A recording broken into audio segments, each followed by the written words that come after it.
Hi, in this video I'm going to talk about how to get out of your comfort zone, and comfort zones are one of the built-in protection mechanisms that we have. They're designed to keep us safe and secure, and historically that's a good way to help ensure the survival of our species, because comfort zones have kept us away from potentially life-threatening situations. For instance, whilst we might now pay to pet a baby tiger, in olden times that wouldn't have been a good idea if we didn't want to become another creature's lunch.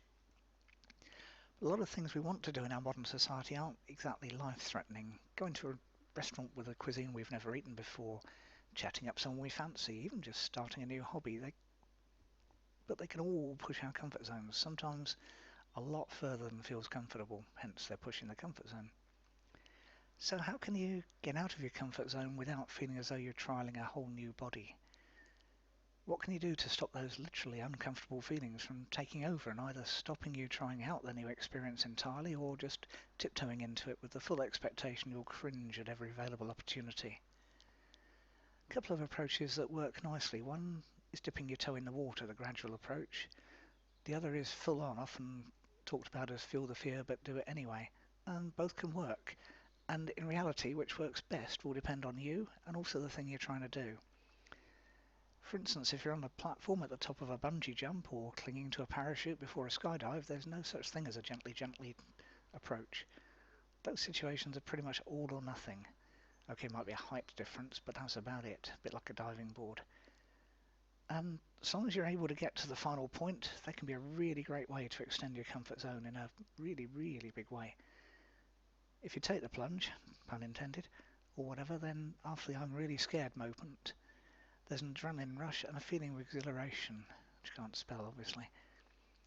Of course there's often still some hesitation before that happens, whether it's taking the steps to the bungee platform, doing the various safety exercises before a skydive, or whatever else is the precursor to the probably scary activity you've decided to attempt.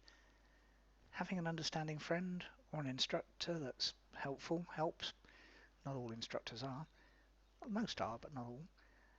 But unless they actually push you, and in some of those examples that's hopefully unlikely, then the final part is your choice. In these circumstances, there's a lot to be said for doing whatever it is that takes you out of your comfort zone as fast as possible. That gives your mind a lot less time to run through all those what-if situations that it's so good at constructing. I do that a lot with procrastination. I start something before my mind has a chance to procrastinate, and the same approach works really well with comfort zones. But if that's not possible, the gently approach can work well as well. There's an old story about a frog being slowly boiled to death because it doesn't notice the water it's in is slowly getting hotter.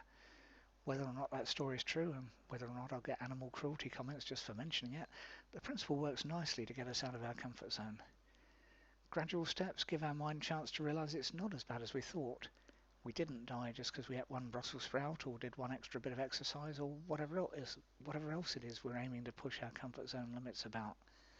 So next time it's increase whatever it was, just slightly, and so on, increase it a bit more. Until we're actually well outside our previous comfort zones. Gradual change is weird like that, a bit like growing from being a child to an adult or a young adult to an older person. We never notice the change from day to day until those grey hairs show up.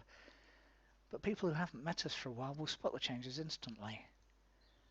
And a great technique for this is called the 1/3 of 1% technique. It sounds stupidly small, because it is. You do one increase by 1/3 of 1% each day, but over the course of a year, that's over 100%.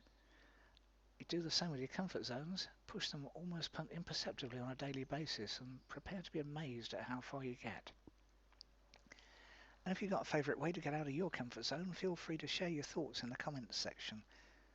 And if you'd like lots more free self-help tips and resources, click the link below this video and I'll send you a complete package of them. And yeah, I know, putting your email address in the box could be pushing your comfort zone, but it's worth doing.